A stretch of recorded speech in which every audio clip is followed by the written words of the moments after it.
Hello, everyone, and thank you. I've been asked to, everybody knows Hoko Palazzo, but does anyone know the Howard County Poetry and Literature Society? Our long name is one of the things that's kind of does not roll off the tongue. Hoko Palazzo, 50 years ago, we have one of the original founding members in the audience today, Jean Moon, to wave. We also want to mention that, particular to this audience, we do an event every second Tuesday of the months from September to June called Wild Readings. This is an event that usually features one or two readers and then has an open mic. So it's a very friendly, growing community of regional writers. And we have a new home, except for next month it's going to be on Zoom, but we have a new home this year, Queen Takes Book, an independent bookstore that is just about a year old, probably even like this month. So we're thrilled to be working with Queen Takes Book. And Wild Readings is an event I'd like to see kind of grow out of that space, not quickly because they love having us, but because that space only holds about 40 people, and it's an event that should, there should be 60 and 70. We're starting to see HCC students come and get their open mic chops going. Once upon a long time ago, in the 1970s, I was a high school student, put on a school bus, taken to Slayton House, where I saw the poet Derek Walcott. I didn't know what a poet was at the time, but I left thinking, I want to do that when I grow up. And I haven't really become the poet Derek Walcott is, but that was my introduction to Hoko Palazzo many, many, many years ago. I started dating founder's daughter, and the organization learned that I worked in a restaurant, ran a bar at the restaurant, Kingston Drive-In's restaurant.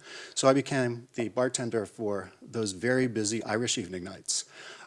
Irish evening has been a tradition in this town for almost 50 years, not quite as long as Hoko Palazzo, but it was an early annual event that came along. This year, we repeat. We don't have the bar that we used to have, but we do scope out new and existing Irish talent and bring them to this little Columbia, Maryland. Seamus Heaney went back to Ireland and said, if Hoko Palazzo calls, you go.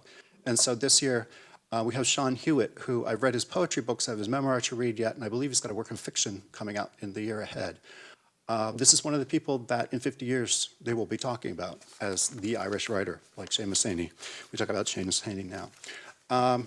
A moment to read a little thing I wrote about Mike Clark.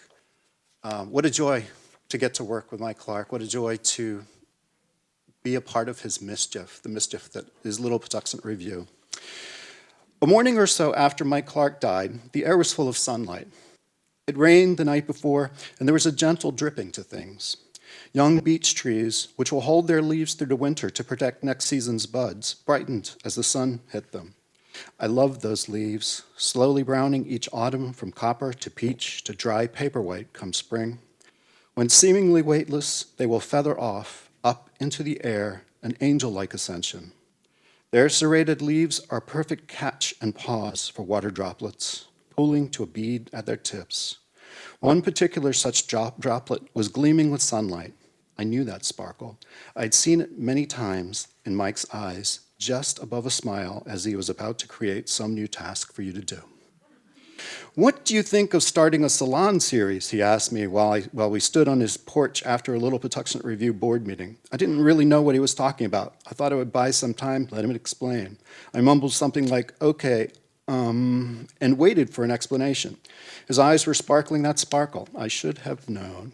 Good, he said. You do the first one on haiku. We'll have it at the Art Center next month. And just like that, I had a task. That salon series ran a good handful of years up to the pandemic, sharing a broad curation of speakers with the community. There's a lingering memory of Mike standing somewhere in the room, a baked good in his hand, taking it all in and listening, the learning and nurturing, just as he had envisioned. Mike was a convener. Maybe it was a blend of that journalist self that understood things that needed doing and that observer self that recognized the potential doers. Add to that the kindest heart and such a care for the community that the convener became catalyst. You had to watch out if you caught him thinking, if those eyes shifted and started to sparkle. A lofty task was headed your way. But how wonderful for everyone the things that he'd create.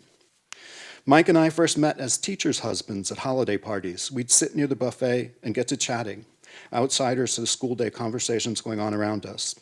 He'd have learned more about me, I bet, relying on his reporter skills of questioning. I learned more about him later at a Hoko Polizzo reading held at the Thai Sophia Institute. He was one of 4 poets sharing work on health and healing, and the instigator of a conversation that followed the reading. Remember that literary magazine the Tritels used to publish in the 80s? Let's bring it back. And so Little Patuxent Review was reborn just like that. I don't clearly remember, but I'm sure his eyes were sparkling. I was within earshot and soon on the project as co-publisher. Midwinter mornings before the sun spills over the hill, those beech trees seem to glow on their own, an inner brightness in the winter landscape. I'll keep an eye on them as the sun comes, hoping to glimpse the next sparkle, knowing that I'm about to take on some new and useful task, eager to keep Mike's heart and vision alive as the seasons move along. Thank you.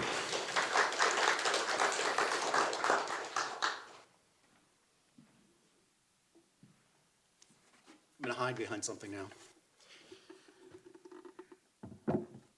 And shift to talking a little bit about our cover artist, Richard T. Wright.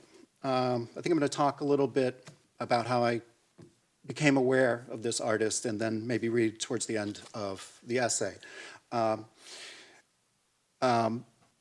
essay is kind of linear, so you really do kind of want to read through it to get how I came upon this artist and thinking there's a lot of describing, looking, and trying to understand about art through just looking. If you don't know who an artist is, then what you have is the work on hand. And that probably makes it not the right kind of listening for a Sunday afternoon. So I'm going to skip over some of that and just talk about this artist. Last summer at the Howard Community College gallery, I think it's the Rouse Company Foundation Gallery is the name of it. There's 2 galleries on campus. Both are little hidden gems for the community. I walked in and saw this show of an artist that I'd never heard of his name. It was a retrospective show. What is a retrospective? A whole life's work collected, and let's take a look. And as I started moving around the room, you'll see some of the photographs in the edition, and you can see the sense of the space of the room and the works on the walls. I was realizing that there's a lot of quality here, and this is somebody that a local artist, how come I've never heard of this person? I've been writing these art essays ever since Mike Clark gave me my first assignment to do so. So it's been a number of issues. But anyway, I started to explore, what is this show? There was no artist statement on the wall. There was no little booklet that explains who the artist was, bio, or things like that. I reached for my phone. I started Googling. I got other Richard T. Wrights, artists. So it was a complete mystery. And I was just left with the work on the walls. My daughter is a budding, growing artist, and I talked to her about the show. She had been working at HCC, and so we went one Saturday to the gallery, and they kind of confirmed this sense of this is really, really good work, and what is going on here? Why do we not know this person? And I forget exactly at what point I asked Fahima Vadat, a professor at the community college, who is the featured artist a number of issues back, cover artist for one of our Little Patuxent Review articles about Richard Wright. And she explained to me that he was a student. She had been introduced to him as a student of hers in a printmaking class she was talking, and was an artist who was, towards the end of their years, they're still alive, but they had been working as an artist their whole life and built a body of work that no one knows about. They had day jobs. They worked construction when they were younger. Their father worked in a glass company, so they ended up doing a lot of frame work, building frames for other artists. So being an artist was never the focus of their life, what brought them the money. But they always made art. So this incredible body of work that reminds you of all sorts of modern artists, artists and post-war artists. a box like this, I don't know if you know the artist Joseph Cornell, but you kind of, it's reminiscent of the Cornell boxes. And so, I could see walking around the gallery all these other artists and references, visual references, but there's something else about this work. Once I learned that he was a frame maker, you had a sense that he stopped working with just the plane of a two-dimensional surface of art and started incorporating elements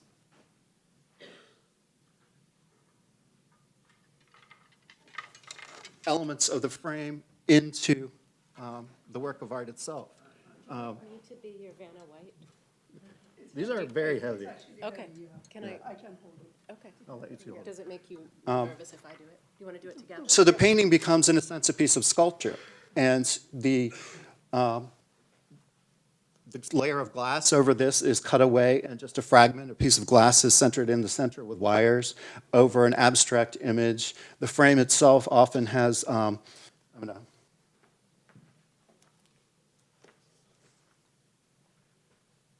frame itself often has elements, this one particular one doesn't, but there's cuts into the frame. In this particular one, you can see there's a hole here, so you can look through and see. It becomes like a sculptural thing, so that there's a lot more ways of looking at something and getting into a piece. You don't have to hold that for the whole time. But anyway, what I came to realize was that this is a real artist that no one knows about. And what happens to an artist that has a body of work when they come to the end of their life? There's a Jean-Paul Sartre idea. He knows people will forget him when he's gone, but he wants the human beings to be around so the idea of his existence could be remembered. Artists, give this gift to themselves. Their future lies in their work, carrying their lives on as they go on, beyond their days. What happens to an artist in a body of work that just disappears as the artist disappears? Richard was willing to give his work to Goodwill. And you just go, it's kind of baffling that there's this formidable body of work. Anyway, I'm going to read a little bit, so you have a little bit of an introduction there. And then I'll just finish up the essay. I got a chance to do a Zoom interview, and we talked about memory, and some of these pieces almost act like attics. They're visually, that kind of, I remember my grandmother's attic that had so much time and so much story in it. And these pieces are made of all sorts of elements from around Richard Wright's life. Tickets, photographs, elements of other artwork, all built into this layered sculptural thing. A lot of times paintings on a wall are this deep, 3 or 4 inches deep, so there's a lot of room to put things in. One imagines at some point, framing the work of others in a gallery, Wright started to toy with ideas of working with the frame itself and with matting within it to make them a part of overall artworks. Why not? The wall-hung pieces in the show share periods of exploration in such directions. There are frame structures where the depth of a work is no more than an inch. The extra space is then used to add more communicating elements to the work. Shapes cut out of the matting to hold things like photographic images. There may be a number of these in the matting of a particular work, and there may be various levels of matting in which this is done. A line drawing may have a wire drawing in the layer between the air and the paper. So a line drawing on the actual paper comes out into a wire, into the space in front of the image, because that space is there. With some of the pieces, the sculptural depth is 3 to 4 inches. The room to export and articulate grows exponentially. In a Zoom conversation, Wright shared that he really doesn't know where any of the works are going to as he starts out. It's a process of exploration, of sketching. One can sense this through the layering of work. The variety of materials to use, ideas come along and are pursued sometimes whimsically. There's a piece called The Whale, where one sees a book shape as a background on a framed paper element. The lower half, one can see a whale and a torn piece of paper, actual seashell fragments as fins. The word blue appears on tape over parts of a piece, functional and reminding one of water. It seems an easier piece than others to try and figure out what's going on. But then one stops doing that reflexive thing of trying to understand literally and starts just to look at the flow of elements, shapes and colors, lines and movements, suggestions and distractions. It's captivating. One needs to step back and take it all in again and start again. That is one of the great things about these works. There's an interaction one is forced into, a dance moving from up close, then back a bit, then again over and over, putting it all together. As I was considering Wright's work, especially the foundling and preserved feathers, I came across a poem by Bengali poet Tarapada Ray. It's called My Great-Granduncle, and I found it articulated something of what I was sensing as I engaged the works, a sense of place and being, a life as it related to other lives, collected and retold in the way memory lets us hold on, share, and love. Here's that poem.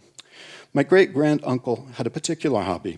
He used to collect the feathers of different birds, of different colors, from different places.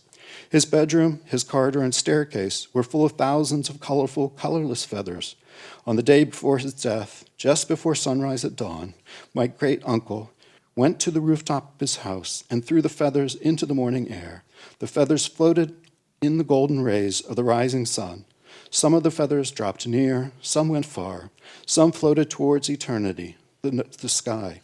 No, it is not possible to write a story on this subject, but some feathers are still floating in the sky. While Wright's work is abstract, one does want to build some understanding narrative to the pieces. That's our human way. We want to know. But the work here is elusive. I think that is part of the beauty of these works. They remain mystery. Wright shares his works with ideas of time and memory, and you can see his life in them, how he has taken in the world around him, even objects from his actual days, and shared them with us. Collectively, they bring a picture of a very capable artist articulating an exploration of experience. Let the work carry him on.